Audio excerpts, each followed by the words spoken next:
Wilbur, why? I heard so much about you, I feel as if we have already met. And I must say, my dear, I approve very highly of your choice. What we need today is young blood and brains.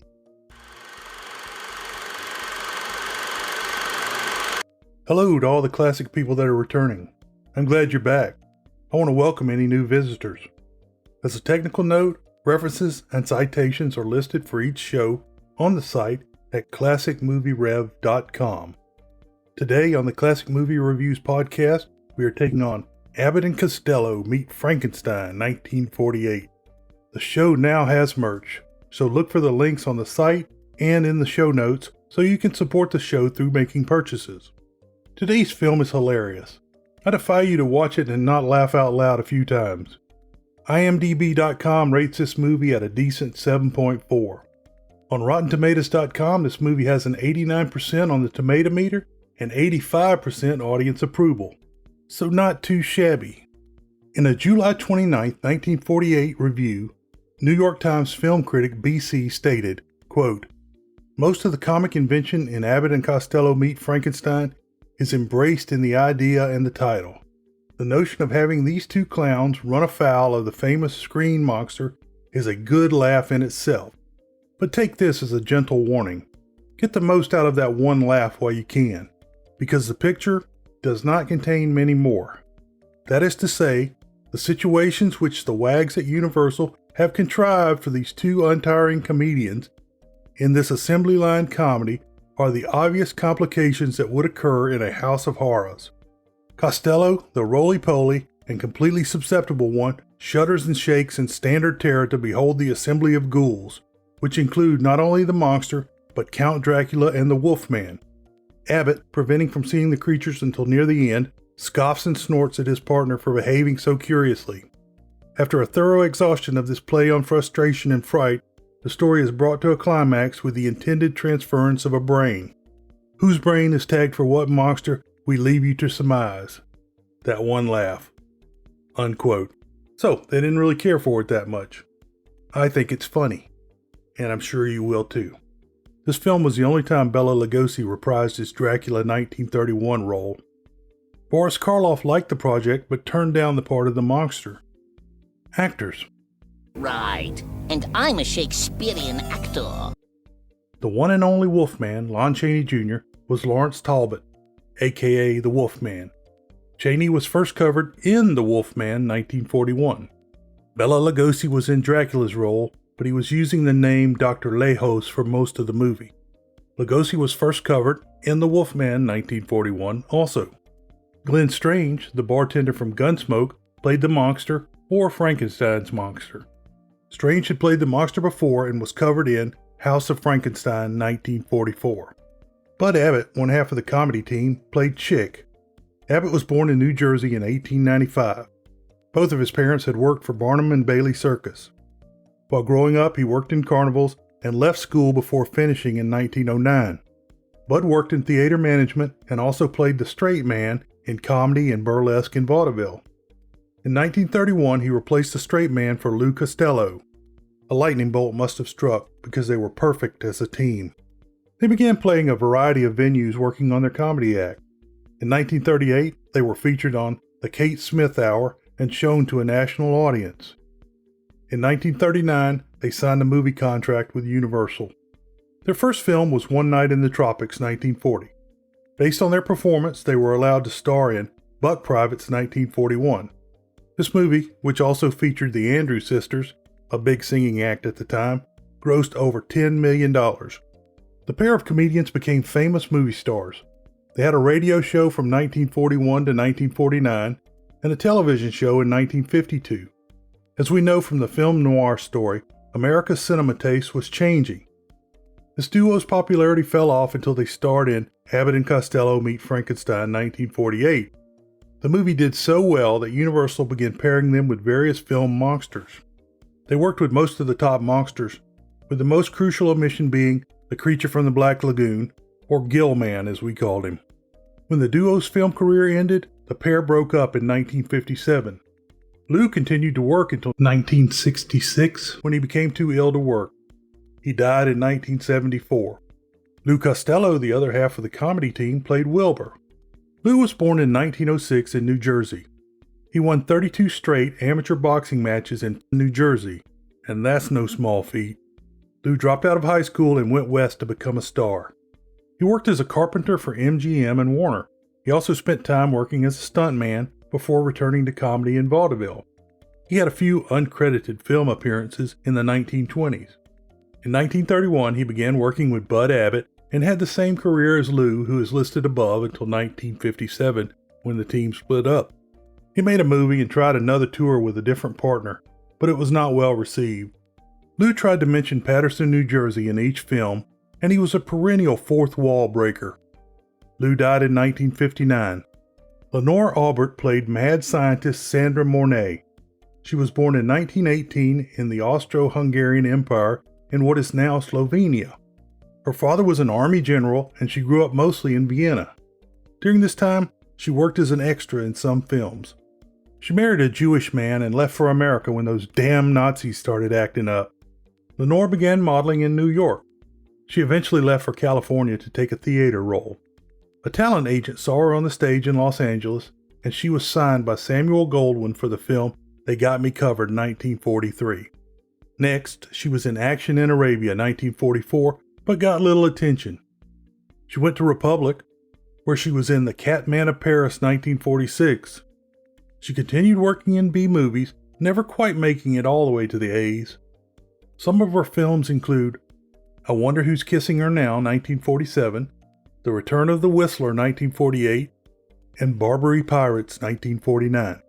Lenore is best known for two horror comedies, Abbott and Costello Meet Frankenstein 1948, and Bud Abbott and Lou Costello Meet the Killer Boris Karloff 1949. The 1950s saw her move to New York to live with her second husband, who was working in the garment industry. She had a few European films, but mostly worked in charitable causes and for the United Nations. Lenore died in 1993. Jane Randolph played insurance investigator Joan Raymond, and that's not easy to keep straight. Randolph was born in Ohio in 1914. Jane graduated from high school and attended DePaul University in Indiana. In 1939, her interest in acting led her to Hollywood. She attended acting school at Max Reinhardt's. Jane eventually landed a contract with Warner Brothers. She was a World War II pinup girl, and the company used her in small roles in B movies like Manpower 1941, Dive Bomber 1941, and Male Animal 1942. In 1942, Jane went to RKO and had two B leads, Highway by Night 1942 and The Falcon's Brother 1942. She was in the classic horror film Cat People 1942 and its inferior sequel, The Curse of the Cat People 1944. She continued through the war years in films such as The Falcon Strikes Back 1943, In the Meantime, Darling 1944, in the film noir Jealousy 1945, in Fast Company 1946, The Mysterious Mr. M 1946, and Fool's Gold 1946. Near the end of her career, she had three film noirs, Railroaded 1947, T-Men 1947, and Open Secret 1948. These were followed by Abbott and Costello Meet Frankenstein 1948. In 1949, she married her second husband and moved to Spain. She spent a leisure life before dying at the age of 94 in 2009. Frank Ferguson played Mr. McDougal, the owner of the Wax Museum. Ferguson was born in 1906 in California. He worked in theater, performing and directing at the Pasadena Community Playhouse. Ferguson had his first three film roles in 1940. His best-known films are This Gun for Hire 1942, They Won't Believe Me 1947, Rancho Notorious 1952, Johnny Guitar 1954, The Violent Men 1955, a very good noir western, and Abbott and Costello Meet Frankenstein 1948. Ferguson had an amazing 320 film and television credits, with most of them being television roles. I remember him most from My Friend Flicka 1955 to 56, but you will definitely recognize Ferguson when you see him. Ferguson retired in 1972 and died in 1978. Charles Bradstreet played the naive Dr. Stevens. Bradstreet was born in 1918 in Maine. He began acting in Los Angeles theater. Bradstreet received a contract from MGM and didn't do that much. He had a total of 10 films and television credits. His films include The Unfinished Dance, 1947, Parole Incorporated, 1948, and Abbott and Costello Meet Frankenstein, 1948. After leaving the film industry, he got into real estate. Bradstreet died in 2004. Story. Let me explain. No, there is too much. Let me sum up. The film begins with animated credits showing monsters and introducing the actors. The scene changes to a foggy London street with Big Bend in the background. It's 8 p.m. A bobby walks the streets. Above, Lawrence Talbot, Lon Chaney Jr., looks out the window and then paces the room before picking up the phone to check on his long-distance call to Lamirada, Florida. It is daytime in the Florida train station where Chick Young, Bud Abbott, and Wilbur Gray, Lou Costello, work as baggage handlers. Chick is continually yelling at Wilbur to undertake tasks. The phone rings at the same time as a woman comes in looking for her bag. Wilbur puts the call on hold. Chick sends Wilbur out to get the suitcase. Of course, it is on the bottom. He dumps the whole pile on himself. For this, he gets yelled at by Chick. A beautiful woman, Sandra, Lenore Albert, comes in and calls him Wilbur darling. He talks to her in baby talk that he hurt his head. Sandra is very concerned about the injury. She examines him and then kisses him. Chick can't believe Sandra is dating Wilbur. That is, if your head doesn't bother you too much. His head is all right. It is, eh? But is your head all right? Certainly. Frankly, I don't get it. And frankly, you never will. The phone rings again and it's Lawrence Talbot, calling from London. He asks about 2 crates that are to be delivered to McDougal's House of Horrors. Talbot tells that the moon will be rising soon and he will be leaving London in the morning. He warns Wilbur not to open the crates until he arrives. Hair begins to grow on Talbot's hands and he begins the werewolf process. Wilbur hears growling on the line and thinks Talbot, who he believes is McDougal, is gargling. Mr. McDougal, will you stop gargling your throat? Or has a dog near. Talbot turns fully into the Wolfman. Wilbur hangs up the phone. McDougal, Frank Ferguson, comes in and he wants his 2 crates. Wilbur thinks the man has come from London in a few seconds. McDougal screams at Wilbur to get him his crates. Chick goes to look up the crates as Sandra comes back in. While the 2 baggage handlers are in the back, McDougal tells Sandra that the 2 crates contain the original bodies of Count Dracula, Bela Lugosi, and Frankenstein, Glenn Strange. Do you know what I've got in there, miss? Haven't the slightest idea. Just the greatest attraction the House of Horrors ever had, that's all. One of them's a coffin containing the remains of the original Count Dracula, and the other's the body of the Frankenstein monster. Guess that combination's enough to scare the pants, shirt right off your back, ain't it? I don't scare easily. She says it doesn't scare her. Sandra breaks her date with Wilbur, but says everything is fine. McDougal watches as Chick and Wilbur almost wreck the crates. McDougal says Chick and Wilbur must deliver the crates so his insurance inspector can examine the contents. That night, a lightning storm is brewing. They arrive at the back door of McDougal's Wax Museum. As soon as Wilbur opens the door, he is not happy with what he sees, as there are statues of killers and executioners. They take 1 crate inside, and Wilbur is as nervous as a prostitute in church.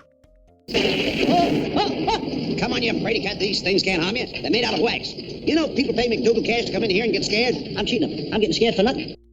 Wilbur is left to open the crate while Chick goes outside. Inside of the crate is the coffin with Dracula's crest on the outside. Wilbur reads the legend of Dracula as the coffin begins to open and close. Wilbur finally sees Dracula and screams for Chick. Wilbur has a few more Dracula sightings and keeps calling Chick into the room. When Chick comes in with the second crate, Dracula leaves the coffin and hides in the shadows of the museum like he is made of wax. Chick checks the coffin and sees that it is empty. Wilbur and Chick begin unboxing Frankenstein's monster. Dracula gets back in his coffin. Wilbur freaks out when he sees the face of Frankenstein's monster. Chick goes outside to talk to McDougal, and Dracula hypnotizes Wilbur. Dracula gives the monster a small electrical charge to wake him. Frankenstein's monster is calling Dracula master. Wilbur wakes to see the 2 creatures leaving together. Frankenstein's monster is scared by Wilbur's face. When Chick, McDougal, and the insurance inspector come in, Wilbur tries to explain but cannot talk. McDougal calls the police to have Wilbur and Chick arrested for stealing the monsters. Dracula and Frankenstein's monster come back, and Frankenstein's monster carries Dracula's coffin away. Dracula flies like a bat to a castle on a small island in Florida. At the front door of the castle, Dracula turns back into human form. Wilbur's girlfriend Sandra answers the door as Dr. Mornay. She is on close terms with Dracula. Good evening, Dr. Mornay. My dear Count, it's so good to see you again. You look more charming than when I saw you last. Come in, Count Dracula. Thank you, Sandra. But the name is Dr. Lejos. I wouldn't want to frighten your technical assistant. Who is traveling under the name Dr. Lejos. He says he doesn't want to scare her laboratory assistant, Dr. Stevens, Charles Bradstreet. The two docs go to retrieve Frankenstein's monster from the cove. Sandra confirms that she has studied Dr. Frankenstein's notes and can give the monster a new brain. Dracula tells Sandra that he doesn't want to repeat Dr. Frankenstein's mistake and give the monster a bad brain. Now, that brain that you gave me, was it Hans Delbrück's? No. Good. Would you mind telling me whose brain I did put in? And you won't be angry? I will not be angry. Abby someone. Abby someone.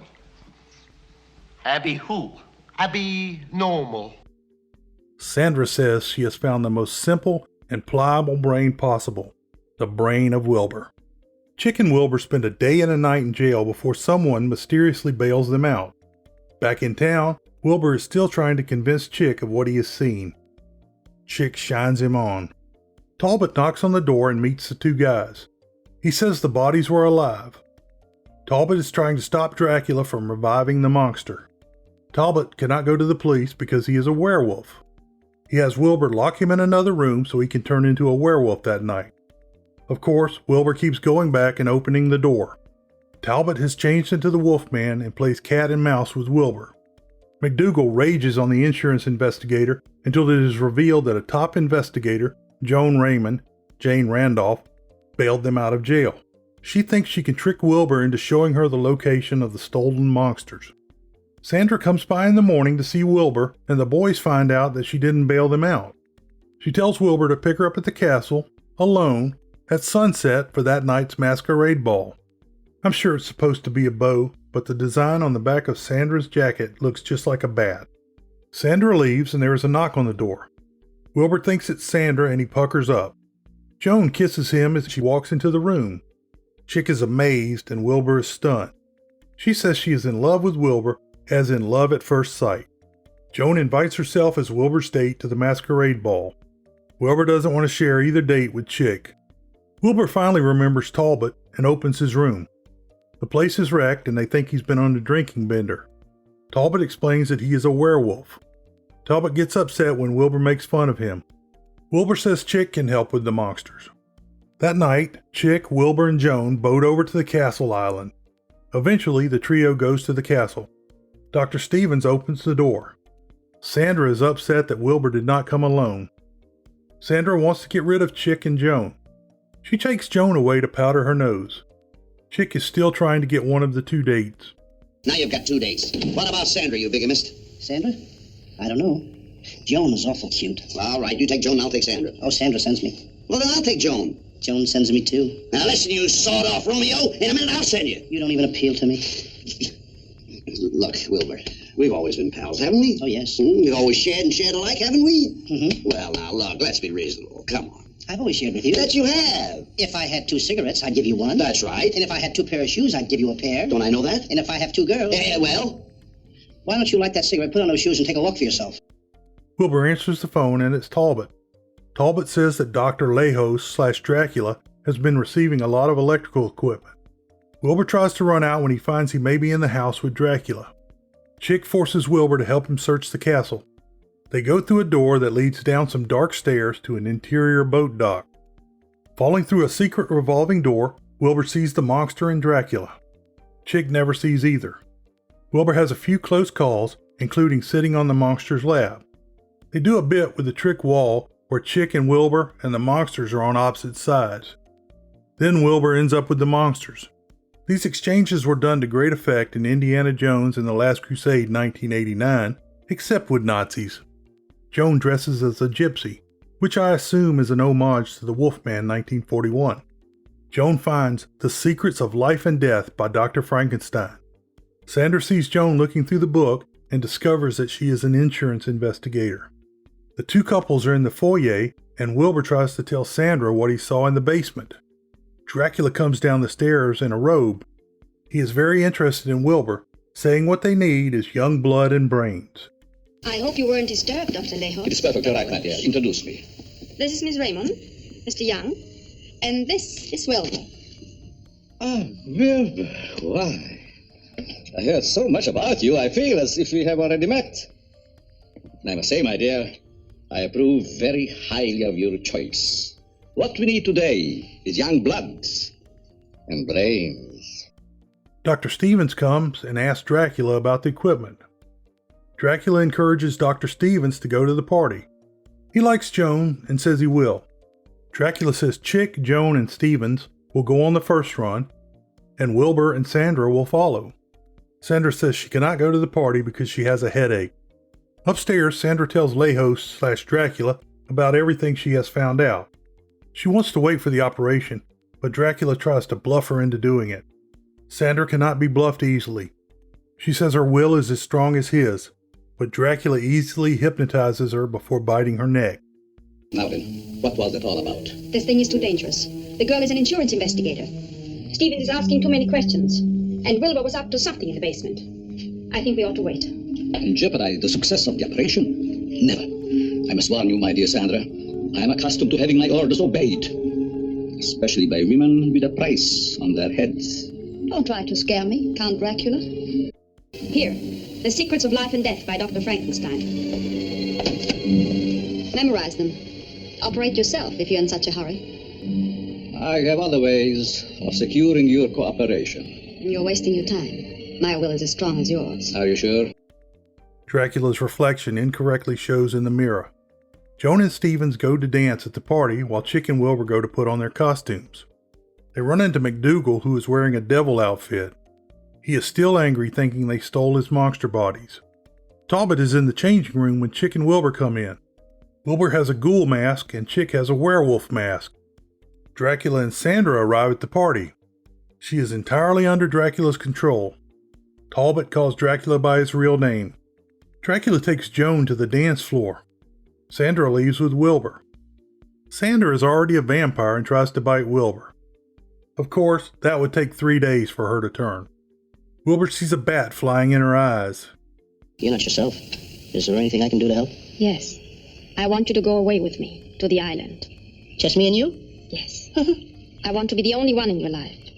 I want to be part of you. I want to be in your blood. I think I know what you mean. Wouldn't you want a prettier fella than me? No, I want no one but you. You are so full-blooded, so round, so firm. So fully packed. And I want to stay that way. I stuck myself. I'm bleeding. Let me see it. There ain't enough there for the two of us. If that's what you're thinking. I'll tell you what I'm thinking. Look into my eyes. I'm afraid to. There's nothing to be afraid of. Look. Deeper. Deeper. Deeper. I look deep enough. I don't want to look anymore. Chick and Talbot arrive and stop the killing. The three men go into the woods looking for Joan. At moonrise, Talbot transforms into the Wolfman. He begins trying to bite Wilbur, and Wilbur keeps thinking it's Chick in his mask. Wilbur escapes each attack. Talbot instead attacks McDougal, who thinks he was bitten by Chick, who is wearing the wolf costume. The mob of partygoers chase Wilbur into the woods. He sees Dr. Lejos/Dracula turn into a bat. He runs and finds a hypnotized Joan sitting in the boat. Chick also escapes the mob and sees Dracula hypnotize Wilbur. Chick passes out. Dracula, Joan, and Wilbur, and I guess Sandra head back to the castle. Later, Chick wakes to the sound of barking dogs as an armed band of men hunt for him in the woods. Talbot, who is also hiding, finds Chick in the woods and tells him he is a werewolf. Talbot and Chick hide until the hunting party has passed. In the castle, Wilbur is in a pillory, Sandra is hypnotized, and the monster is waiting patiently. At sunset, Dracula awakes and has Sandra begin the operation on the weakening monster. She tells Wilbur she is going to put his brain in the monster's body. Dr. Stevens storms into the laboratory where Dr. Lejos/Dracula is charging the electrical machine for the monster. Stevens is mad because he found Joan in Sandra's room. He has seen the book by Dr. Frankenstein. Sandra clunks him on the head with a tube. Talbot and Chick arrive in a rowboat near the cave entrance to the castle. Dracula and Sandra take Stevens to the basement. They have the monster get on a gurney. Talbot and Chick free Wilbur and wake Stevens. Stevens is concerned with freeing Joan, so he, Talbot, and Chick go to free her. They leave Wilbur in the boat. Dracula and Sandra find that the victims have escaped. He sends Sandra to tend the monster, and he uses his mind power to bring Wilbur back to him. Joan and the three men return to the boat and find Wilbur missing. They see flashing lights in the laboratory. Chick and Talbot head there to rescue Wilbur. Wilbur is strapped to a gurney next to the monster, who is being charged up. Sandra is preparing to operate, and Dracula is in the background. Talbot rushes in and grabs Sandra, while Chick faces off against Dracula using a chair. Sandra is knocked out before Chick flees. Before he can disconnect Wilbur, Talbot turns into the Wolfman.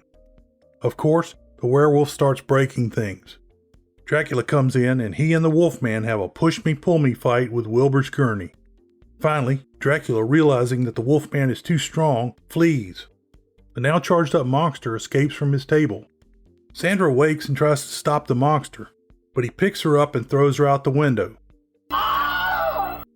As a note for later, actor Glenn Strange broke his ankle during the window throwing stunt. Chick and Wilbur run away as the monster gives chase. They do things like barricade doors that open out and play duck and hide in rooms where Dracula and the Wolfman are fighting. Dracula tries to escape the Wolfman by turning into a bat. The Wolfman jumps on the bat and both creatures fall to their death on the rocks. Joan comes out of her trance. McDougal and another man arrive to capture Chick and Wilbur. When they see the monster coming, they jump into the water. Joan and Stevens go get gas. The monster is on the pier throwing things at Chick and Wilbur in the rowboat. Stevens sets the dock on fire using the gas. The monster, who traditionally hates flames, walks right into the fire and dies. Since Glenn Strange had a broken ankle, Lon Chaney Jr. took over the monster's role, something that he had done before in other movies. A stuntman was used for the fire scene. In the boat, Wilbur is jawing at Chick for not believing him about the monsters. Chick says there are no monsters left to scare them.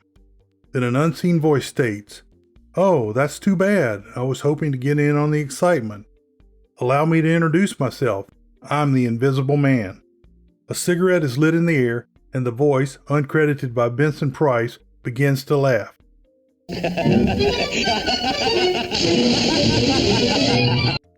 Chick and Wilbur jump into the water. The credits roll as they swim away. I'll be right back with conclusions and the world-famous short summary following a word from our sponsors. Summary. Abbott and Costello conducted a grueling 78-city tour in a little over a month during World War II. They raised a staggering $85 million for the war effort by purchasing war bonds and stamps.